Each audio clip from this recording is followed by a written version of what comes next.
it's Tony from CassetteComeback.com. Before I start, I'd like to say a happy birthday to Jason Holland. Hello Jason, I hope that the cassettes that your lovely wife Paula got you from me hit the mark, because you know she was a bit worried and we worked on what you'd like, so I hope they were decent, and have a happy birthday fella. Goody gumdrops. Remember Paula, Christmas is coming, you know, if he was happy there, just remember me for Christmas. Yes. So, to get on to it now, I've often said that I don't do a lot of Japanese cassette reviews. In fact, Mark over at Retro Core AV is going to be doing them, because basically I haven't got any Japanese cassettes and I won't pay what they will cost to get after you fight with most of Eastern Europe to get hold of them in the first place, for all the Eastern European flippers and hardcore collectors, and then you've got to pay the shipping fee and the we box it up fee and the inspection fee and the looking at it fee and whatever we want fee. I won't buy it. But a mystery box turned up the other day. And what was in that? Well, in that was a Sony ES2, and then there was another Sony, the Sony Gig 2, and then there was a TDK CD2 Japanese version, and then there was a Panasonic PX1, and then there was a Keep CDX, and then there was a Axia Players Spirits, and then there was a Maxell GPX2, and these were all sent by a lover of the show. Thank you very, very much, Matthew Hadji Savas, for sending these in. It was completely out of the blue, and it's much, much appreciated, fella. On the same day, another strange cassette turned up, a Maxell WD. So I'd like to say thanks to Andrew Hazelden for sending me that. So we got some Japanese cassettes. Sorry, Mark, I know I'm going to leave that to you, but, you know, I've got these now and I'm going to have a look at them. But we're not going to do all 8 of them in one show, because that basically would run over an hour and bore most of you to death. So I'm going to split it out over a couple of videos. So, what shall we look at today? I think we should look at, let's have a little mixture. So, I'm curious to see if a Japanese CD2 is better than the inconsistent European CD2. So, we'll have a look at that one. Type 1s, what have we got here? Panasonic PX1 or the Axia? We all know we want to look at Axia, so we'll look at the Axia in this one. What else have we got left? I'm curious as to what the Sony Gig 2 is. I'm thinking it's probably going to be a nicer, Japanese version of the CD2 in the slide case. So let's have a look at that one, and then out of what's left, what shall we pick? I think we should take, I'm curious to see this one, the Keep CDX. Yeah, so let's have a look at them 4. These 4 we shall keep for another video, but let's have a look at these. So let's start with the Axia, because you guys have wanted me to look at Axias for ages, and like I said, the Japanese Fuji. Now, let's have a look. Double coating and PS mechanism for CD. Player spirits, player spirits? Oh, okay. Have a look at the back. Well, it's Japanese, so I can't really translate that for you, but if you want to get into Google Translate, there we go, it's all there. So, let's have a look. Is this a slim case? Yeah, this is, because it's Fuji, this is going to be a slim case where it's folded over. So let's see if I can open this delicately or not. So look. I'm not doing a good job on this one, I must be honest.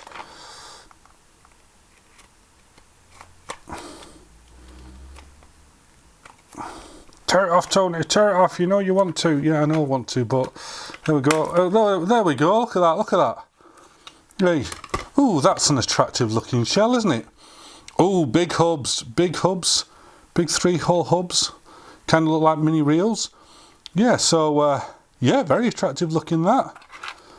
Like I say, this is a Type 1, so I'm going to think this is probably going to be a super ferric. It's sort of had a line up at the back. We've got the A1, the PS1 and the PS1X. So if we were to take that, maybe this is going to be HFS XLI sort of copy. I tell you what, let's get it out of the shell, this all together. Actually, it's pretty plain inside. I'm going to keep it as it is so I can put it back up together. So, yeah, it is a slim shell. It's an upside down slim case like Fuji's and That's what it looks like. Whoop-de-doo. And that's what the old stickers look like. But very attractive cassette. I like that. Let's have a look at the tape. I'm expecting a nice, probably a nice dark cobalt doped, is it? Oh no! Very rich brown. And that's the thing about Fuji. See, this could be genuine Fuji because this doesn't look like Saihan hubs. I know they're bigger because it's a 46, but this doesn't look like Saihan hubs. And this is a very deep, rich brown. Now, one of my favourite Type 1s of them all is the Fuji FR1 Super. And that doesn't look cobalt doped. This is just a really nice, rich brown. So that's good. This could be ultra-fine particles. So, this is interesting. I've never heard of this brand before. Keep CDX. Super low noise, extra dynamic range. Now, you'd think this was Type 0. Again, I can't make a lot out of the back, apart from it's Keep Core Limited. However, you might have spotted it already, but I certainly have. Let's split this one open. Oh dear.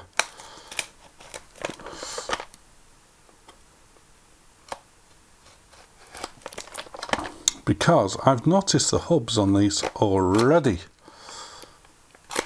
I didn't do a particularly brilliant job on that, but do you recognise the hubs on this? Come on. Are these hubs from? Yeah, Taiyo Yuden hubs, aka that's.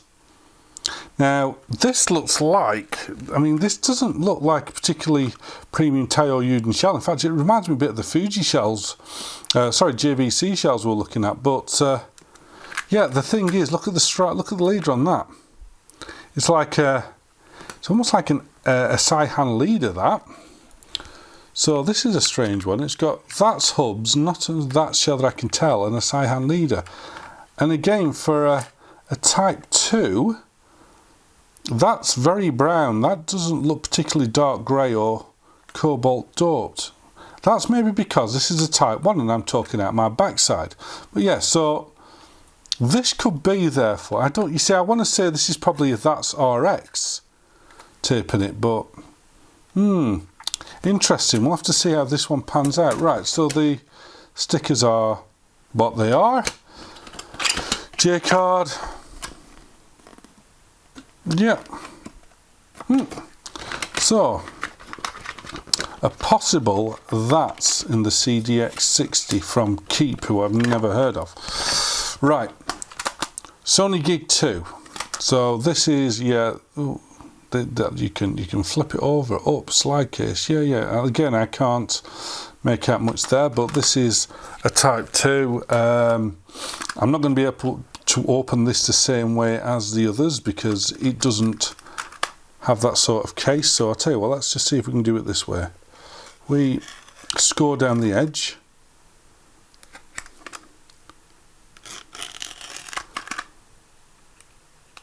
And then just put a little cut in the back to let the air out. Let's see if we can get this out this way. There we go. Oh, hey. So, yeah, it's very much like the CD2, the later ones with the slide case. However, apart from this one seems to be stuck in the case. Oh, that's impressive. Just hang on. Bugger's not coming out. Come on, Mr. Bick, do your worst. There we go, thank you. Ooh, look. Very nice sparkly shell. That's a nice looking fun cassette. I like that. That looks fun. That looks nice. If you were, you give that to your girlfriend, she'd probably like that. Sorry, that sounds a bit sexist and you can't say stuff like that in the day and age. Anybody can enjoy that cassette because it's nice looking. I like it. It's almost like, lately you can get a lot of duplicated cassettes and they come in these glittery type things, like Kylie's Golden came on a cassette like this with this sort of shell on it. But yeah, so we've got the usual Sony slide case, and yeah, this is a nice shiny black Type 2. Very good. Like I say, that's the stickers, because the stickers, you're supposed to stick them on the back here, you see, for your index. So you peel these off and you stick them on there, and you peel these off and stick them on there, And sorry, that goes on the cassette, that goes on the spine. I like these slide cases. I don't mind them at all because you can decorate them to look really nice. They almost look like DCCs. So yeah, that's a good one. In fact, I should have taken that one out. Let's put that over there. And then finally, the CD-ing 2. Now, a lot of people say, oh, you hate the CD-ing 2 because you don't sell it, blah, blah, blah. No, the CD-ing 2, I do believe, actually has SA tape in it, but it's really bad cuts of SA tape. It's inconsistent. That's my problem with the CD-ing 2. When you get a good CD-ing 2 in a good deck, it sounds like an SA. It's just like I've had a lot which haven't, you know, towards the start or towards the end, the one flutter starts to go up, or you start to lose a bit of level on one side, and that's my problem with them. They're inconsistent. But let's have a look at this again. On the back, not a lot I can make out here. Blue shell, however, it looks like it might be like they did some limited edition CD-ing 2s where they did them in different colours, and they did some limited edition Ds as well in multiple colours. So it could be that these are using the same shell as that. Oops, let's just smack the camera around a bit with the knife, always good.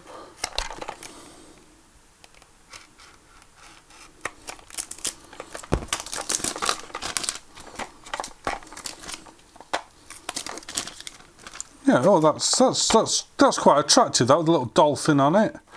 Yeah, they've got dolphins on the front of it, don't they? So, sort of in keeping. This is stuck onto the cassette, so I'm struggling to get that out in one piece. There we go. Yeah, so it's a slim case again. However, that's very attractive as well. That's an attractive. I like the blue colour. It's nice. It's got traditional TDK hubs. I imagine the tape is going to be nice, and yeah, it's nice, black and even. You never know, maybe there's a bit more quality in this. I like the way that this shell was also designed for Type 4, so maybe the CD-ing 4 came in these. But other than that, let's have a look. That's what it says on the back. You know, don't get it near magnets, don't put it near speakers, it cries, don't put it near the sun or a heater, it'll run away with it. But there we go. Hey, look, emoji stickers, like them. And yeah, the J card is as plain as you can get it. So yeah.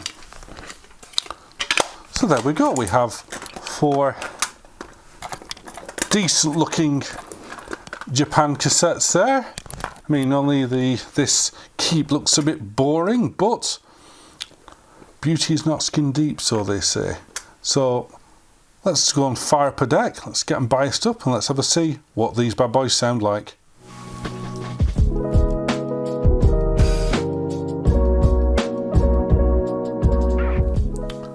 Okay, so I haven't used the Dragon for a while, so let's use it today. And I think the first thing we should listen to is the Axia PS1. Lovely hubs. So I've just got this calibrated, so test tones come in. Let's check that it's okay.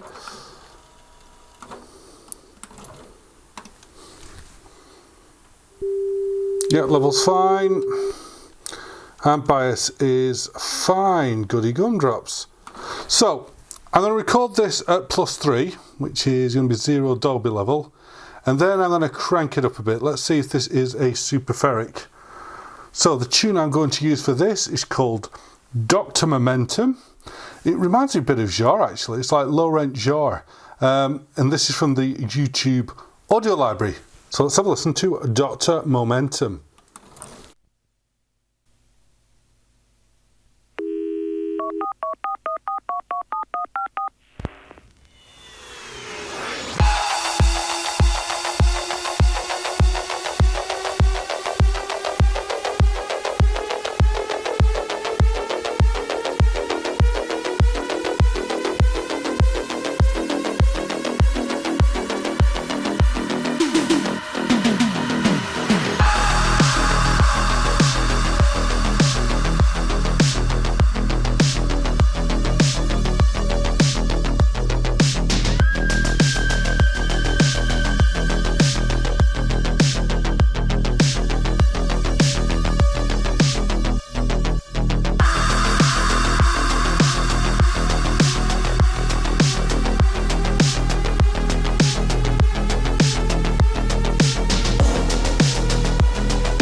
Okay, let's crank this a bit.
Well, genuine Fuji Super Ferrics are some of my favourite cassettes. See that there? Peaking at +7. Sounded great to me. I couldn't hear the distortion on it. Made a really good copy. Great looking cassette, great performing, usual top end Fuji performance. Lovely. Right, I reckon next let's try the Sony Gig, and let me just straighten that tape out first because it's all despooled everywhere. Right, let's see how this lovely, that is really pretty, that I really like that. Let's see how this Type 2 performs. So, some calibration are coming, so we'll change to SX and 70 microseconds. Right, calibration tone's coming, so just bear with me a secondo.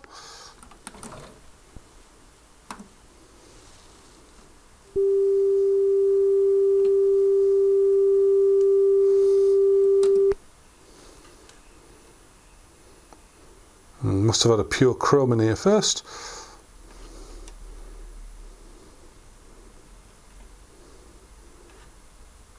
Okay, calibration's there. Smidge. Okay, we're good. I'm going to crank this down a bit. I'm going to run this at about +3 because it's an entry level Type 2, so that's where it should be running. So this next tune is again from the YouTube audio library, and this is called Hyperspeed.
Lots of bass on that track, and this handled it nicely. Like I say, nice looking tape, decent performance. Yeah, I mean, I like the CD too. This is the Japanese CD too. I imagine this has got UX tape in it, but yeah, that performed great. Super duper.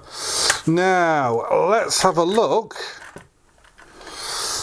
at this Keep CDX60, which seems to have Saihan leaders, but that's hubs. So I'm going to try this again at 3, and then we'll crank it up a bit, and see if it is a super ferric. So yeah, let's just calibrate this up. So test tones come in. Right, this needs more input level than the Axia, but biasing isn't a million miles out, so it's just a bit quieter, not as good moll on it. Let's have a look. Okay. Alright, we are good. Right, this is another tune from the YouTube audio library, and this is called X-Ray Vision.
Okay, let's crank this a bit.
That's tape in there. Yeah, could be. That performed really well, and we know that the That's tape is good. So yeah, them hubs say to me this is a That's rebrand from a brand I've never heard of. Keep? Yeah, I'd keep these. Lovely. So the final one, the CDing 2 Japanese styly. Let's see if these perform better than the European ones that I don't like very much. Right, so more test tones come in. Type 2, 70 microseconds. Let's get it calibrated.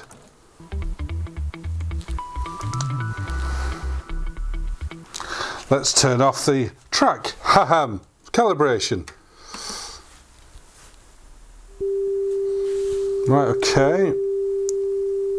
So this is better moll, it seems, than the Sony, which was the last Type 2 in here. but it needs the bias changing. Okay, quite different tapes between the gig and the CD ink, quite different levels. Okay, level a little bit high. Okay, seems spot on pretty much.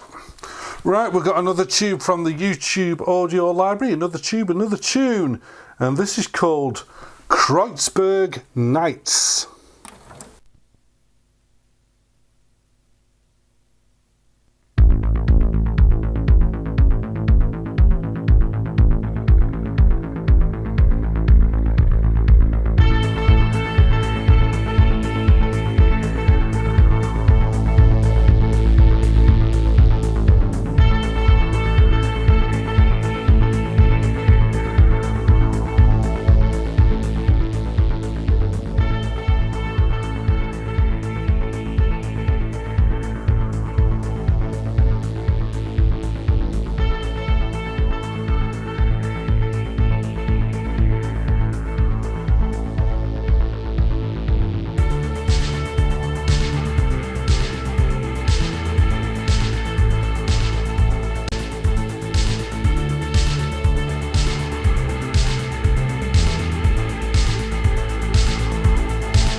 Well, that sounded good to me.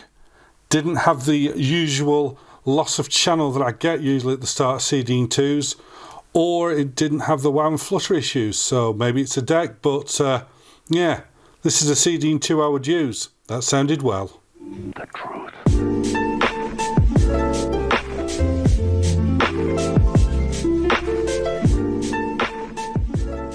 I think we had a pretty good showing all round there, didn't we? Let's start with like this, the Keep CDX. Like I say, Taiyo Yuden, that's hubs. I'd imagine it's Taiyo Yuden tape because that performed really well. It says, you know, on the wrapper, CDX for digital sound. Yeah, I'd go with that. I mean, I wouldn't argue with this. This is a very, very good Type 1. I don't know if it's that's RX tape in there perhaps, or if it's maybe even something spooky like FX, but I don't think it is because it looks like a proper ferric. But yeah, I like that. I like that one a lot. And then the CD2, it looks great and also had the benefit of not performing like most CD2s that I've used insofar as the wow and flutter was under wraps and I didn't lose a channel while recording. So yeah, as far as I'm concerned, it's as good as CD2 gets. Yeah, like I said, I could be just unlucky with my other CD2s, but you know, that one performed really well. The Sony gig, yeah, like I thought, it's, I mean, can you see it's a very short leader on that, very short leader, because it only goes from there around there. But I think that's a great looking cassette, loads of fun, performs like a UX. Yeah, I really like that. I don't even mind these slide cases, because like I say, if you personalise them, put your own stickers on, etc., they can look really cool. A bit like DCCs sometimes. So I really like this. It was exactly what I kind of thought it was going to be, but the chances of me getting this back in the wrapper now are, you know, kind of zero, to be fair, because it didn't open like the other ones, and it's tricky and blah blah blah. I'm not going to give up though. I'm going to try. Here we go. There we go. And come on. Never mind. Right, okay. So yeah, the Gig 2, pretty good. And the Axia PS146, proper Fuji style, super ferric, great shell, great looks, great hubs, fantastic. I don't think I could ever have enough of these. Getting some of these player spirits, maybe in 90s, because I don't use a lot of 46s. I mean, I know it's popular for like vinyl, if you want to get a vinyl album onto one cassette, but for me personally, I'd rather just have a 90 and put 2 albums on 190. I don't think it's me being a pez there, it just makes more sense. But all in all, I think this is probably my favourite cassette of the lot, strangely enough. But like I say, you want Axia. I know that Mark Smith over at Retrocore AV in Japan, I know he's going to be doing an Axia special, because I said to him, you want to get more viewers, do an Axia special. But yeah, all in all, I don't think they made that many bad cassettes for the Japanese market. I don't think the Japanese market would have tolerated, really, bad cassettes. So yeah. So watch out for the next video, where I will be putting this Maxell GPX Metal, this Panasonic PX1, this Sony ES2, and I'm not going to do the Maxell WD because that actually is a European cassette. I'll do a separate video on that, but I have found another Japanese one that I can throw in there, this dead-on spanking new, which was donated to me by Peter, who sent me the JVCs I used in the other video. So we'll look at these 4 in the next video. Other than that, please like and subscribe. Thanks for watching and happy taping. Bye bye. This video was made possible thanks to the support of members of Club Cassette Comeback.